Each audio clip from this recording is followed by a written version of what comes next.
هذا رمضان يكون أسديمون أكبر حسني نتي ملة خلوا ربنا ملة الحمد لله واحد تكي سند برسي تكانيا تكان دويني هذا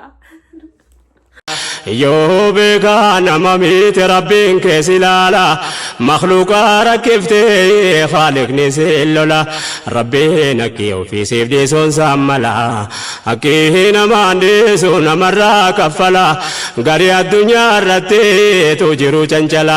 Assalamu alaikum warahmatullahi wabarakatuh. Hortaa fi kabajamtoota keenya hundi keessanuu nagaan kee qilleensarraan kan onirraa madii isin haguusin jecha akkasuma ijoollee amantii biraallee ashamaa harka fuunee isin jecha baay'een isin jaalladhaa baay'ee takkan isin kabaja martumaan keessanii nagaa keessanaa jirtanii baga jiraattan isin jecha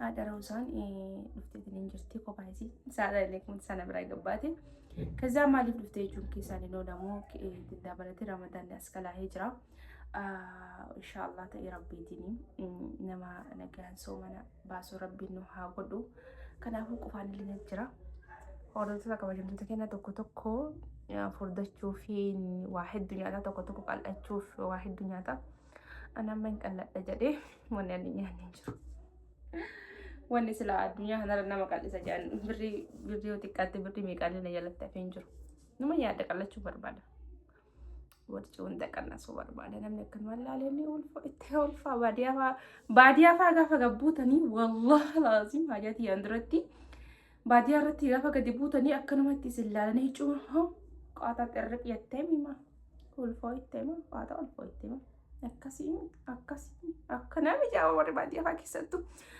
Kanaafuu borci nani deemanii borci qaamni bodhaan borci bicha kana sofedha garuu borci fi qaamni guutuun wal bira narraa kutu jira. Amishii wallah alhamdulillah adii dhaga xiqqishu qallachuun amma jiru ana qalladhe jedhama yoo na furdataa jira yoo ani maaliif beeka ofiin qalladhe ofiin jedhee sufi jedha namni hin qallatte naan jiru badii akka waan wanna ni jira mi kennaa addaa kennaa qaalii wayinaa hanne wayinatti fakkaata. Kanaaf furdaaf kabajamtoota kennaa wallahi ramadaan seenee jira hadha roozaa maal qabattee dhufte jechuun keessaniin oolamu. Wallah asin dura uffata aadaa gurguraa ture ni beeytanii ture uffata aadaa beeysaa ture gurguraa ture nama hedduu ergaatiin ture nama kana hin jenne nama hunda lakkoofsa isaanii amma qabu lakkoofsi kiyyallee jijjiiramee jira waan ta'eef lakkoofsa isaanii waan dhabeef hedduu takka jechuun ni jira amma gara waggaa meeqaa fi uffata namaa ilaa amma yeroo hunda ol bahee dubbadha. Bara meeqaa yusula barri kun asirra jiranatti fakkaate wallahi laaziim ture jiraanis waggaa sadii attas waggaa sadii jechuudha hordaa kabajamtoota kennaa uffanni kun Suudii deemee na bira dhufee deebi'ee amanaan nama na bira jabduudha wallahi laaziim jechuudha amanaan dachiif samiinuu baachuu dadhabdee sirriidha garuu ammootu uffanni kun waggaa sadii ga'ee jira na biratti haati uffata kana waggaa sadii na bira geessite jirti Suudii deemee Suudirraa deebi'ee wallahi waggaa gaafsaniiti baneellee hin laalle akkasumatti kaayetiin jira bakka gaafa badullee ama badee jedhee jechuun bultii keessaa gaafa waa'ee jechuun ni jira gaafa badee jedhu sanillee fudhadhee badadhee ni amanaan nama natti jabtuudha amanaa rabbii dachiisa nu baachuu dadhabde jedhanii kanaaf uffata kana fudhadhee badee ni ture kennaa namaati waan namaati namni natti ergate Suudii namaaf kennitan jettee micoon birina ergitee turte bitee fi Suudiilee yeroo nama deebi'ee uffanni kun natti nama san bira hin geennee fi kanaaf ilaa waggaa sadii uffanni kan kee akkanuma jira yaabbadii kiyyaa dhuftee yoo kana ilaalaa jirtaate amaana rabbii sitti haa ta'u uffanni kun yaaddoo baay'ee natti ta'ee jira. Kaza takkaaroo kaa miskiinaafuu kennee oonaan jettee neen kannaa fi uffanni kun akkuma ashagamee jira waggaa sadii ergaa bakka deemu hunda of bira hambisee hin beeku. Kanaafuu lakkoofsa bilbilaa kiyyaa duwwaa 994 285 tokkodhaanii waasaappiidhaan na dubbisuu dandeessa. Akkasuma as jalallee isinii kaa'uu danda'a lakkoofsa bilbilaa kiyyaa ammallee irra deebi'a duwwaa 994 dhibba lama jedhaan diidamallee diidama 85 tokkodhaan akkasii dhuftee waasaappiidhaan na gaafachuu dandeessa jechuudha. warroonni waa barbaadamillee kana booda warroonni isinii beeksisa waa hedduu qabatee isinii dhufuuf deemu jira inshallah ta'ee rabbiitiin waa baay'ee hojjechuuf karoora guddaarra jira bakka rabbii malee hin taatu wanni hunduu khayrimaa fi inshallah ta'ee rabbiitiin hedduu kana galatuma warri ilaa ammaa na bira dhaabbattanii na jajjabeessitanii haamilee na taatanii warri na jaallattanis warri na jibbitanis kan arrabsitanis anumaa fi anumattuu isinitti balleesse hunduma keessanuu warri natti mufattanillee yoo jiraattan dhiifama naaf godhaa anillee dhiifama isiniif godheetiin jira.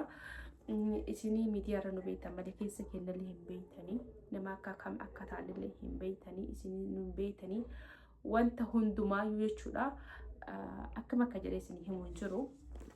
Kanaaf walduraa kabajamtoota keenya hadda roozaa qofaan illee na jira. Wallahi qofaan illee na jira. Osoo na jechuun akka waliin na dhukkubaa qofaa kana waan tokko tokko ta'e jechuudha. Bakka uffata kana yeroo hundaa maaliif ofirraan galchine amaana namaa kana mee akkamiin godhaa jedhee yaadaa ture. Mucoo sun ijoollee shamaraati. Ammallee obboleettii bakka itti barbaadde siif hin geessa amaana hankee akkasumas si jabeessuutti hin jira. Dhugaa rabbii wanta na ajaa'iba keessa amaanaa kana yeroo badullee inni raaffanne jechuudha. Niin badee qabeenya hundumaa jechuudha. Qabeenya dhiisee waa hunda dhiisee jechuudha. Lubbuu tiyya filadhee namni lubbuu ofiitiin gaafa jiraate lubbuun tunu qabeenya caaltu. Ani Ramadaan as dhufu kun ana sheenaa guddaadha. Anaaf kagalataati. Ka addaa bireessuun kagalataati. Ka dhufu kun hundee kagalataati. Alhamdulillah rabbil aalamiin. San gaafa Ramadaan seenitti inshallah yaada wayii qaba. Yaada isa yaada murata rabbi siif haa gootu naan jaha yoo hin dandeenye hagan dandeenye miskiina bira dhaabbachuun barbaada.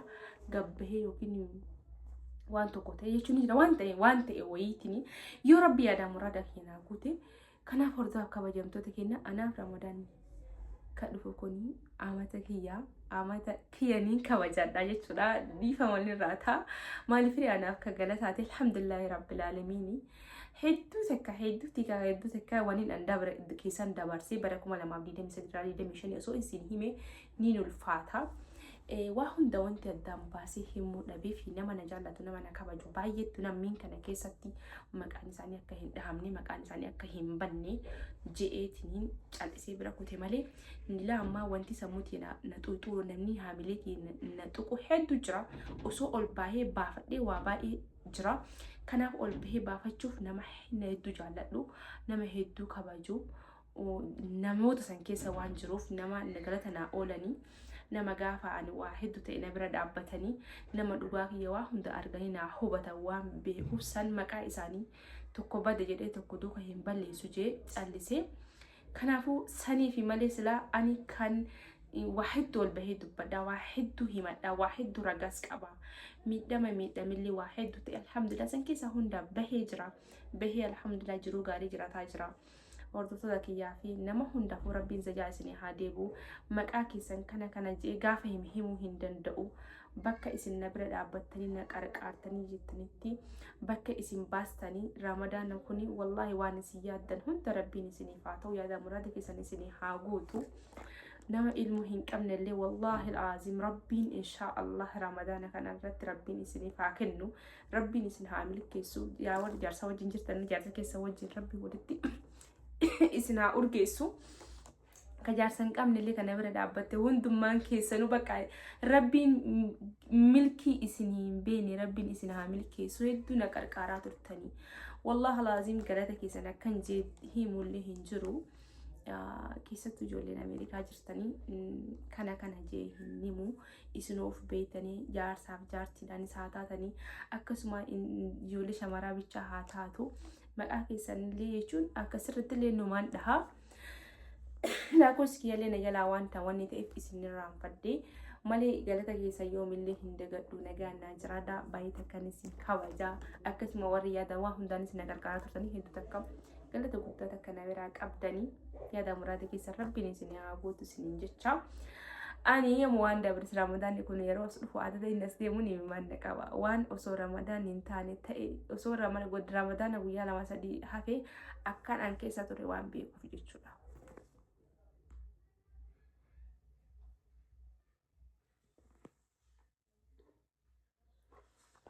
Kaasuu hin barbaadu ni beeytanii kaasuu hin barbaadu na dura billiqi jetti garuu wanna kana dubbachuuf jechuudha gaafa of dhorka jedhullee of dhorkuu hin danda'u ka gubee ka waraane dagatee ka waraaname dagatu jettee Oromoon Kanaafuu nama nan inna himiidhe nama na miidhe imimmaan kiyya kana buusisee hamilee kiyya na cabsee rabbi hamilee isaa haa cabsu wallahi alazim hin dhiisuuf yoon du'ellee hin dhiisuufi gaafan qabrii galellee hin dhiisuuf jechuudha. Ni hedduu ramadaana gaafa ramadaana deemu guyyaa lama sadii dhufu waa hedduu na muddatee ture waa hedduutti cinqamaa ture. Kanaaf amma alhamdulillah keessaa bahee jira waa hunda keessaa bahee jira. Kana jedhee sila addaan babaasini hima waan garaa kiyyaa baafadhe natti tola garuu waan garaa kiyyaa kana wanni baafachuu na dhorke nama hedduu namaan kabajuuf namaan jaalladhu nama dhiira dubartii osoo hin taane nama kana keessa jira. Gadda saniif ardaa biyya saniif dhabee kabajaa saniif hin caallise malee wanni arragaa qabu waniin hedduun telefoonii kiyya guutuudha dhugaa rabbii osoo isinitti hime. Garuu bakka nama tokko jettanii tokko dhabdanii saniif hin dhabe alhamdulillah amma jiru gammachuu keessan jira.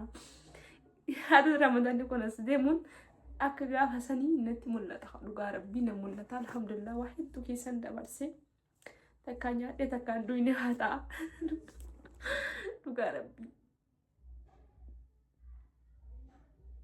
Kanaaf akkatti ramadaana sanii akka namni waan aan hin jenne fakka inti dabarsee natti beeka jechuudha.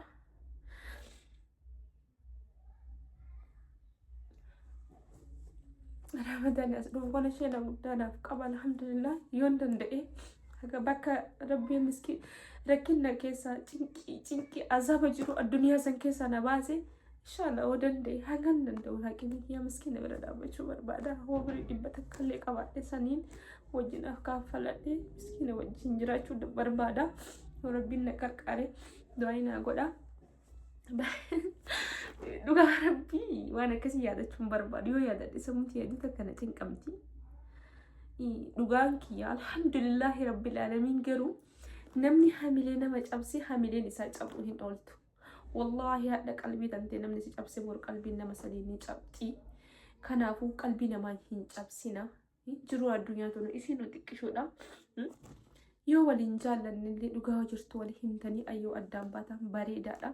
Warri maqaa namaa balleessitanii jiru namaa keessa galtanii bultii namaa keessa galtanii addaan nama diidan bor namni ilmoo qabee dhalee qabu bor ilmoo tanteeti si deebi'a bor bultii tanteeti si deebi'a. Ani tokkoffaa afur dubbachuun dhiisaa hin dubbadhu. Kanaaf hordoftoota kabajamtoota kiyyaa yeroo hunda nama namiidha malee nama hin miine alhamdulillah namatti illee badii yaadee hin beeku gaafa nama dabalamullee onnee qulqulluudhaan nama dabalama keessa kiyyan nama himadhee maalummaa kiyya eenyummaa kiyya nama himadhee nama dabalama. Takka nama sanirratti illee waan badii takka alhamdulillah yaadallee jedhee hin beeku alhamdulillah rabbil alamin. Nama maqaa kiyyaa beeku nama maqaa ganda kiyyaa beeku alhamdulillah rabbil alamin. Kanaaf hordoftoota kabajamtoota kiyyaa namni nama miidhamuun isaa hin oolamu ta namaa homaa miti rabbuma irratti ol ergisaami ani jechuudha.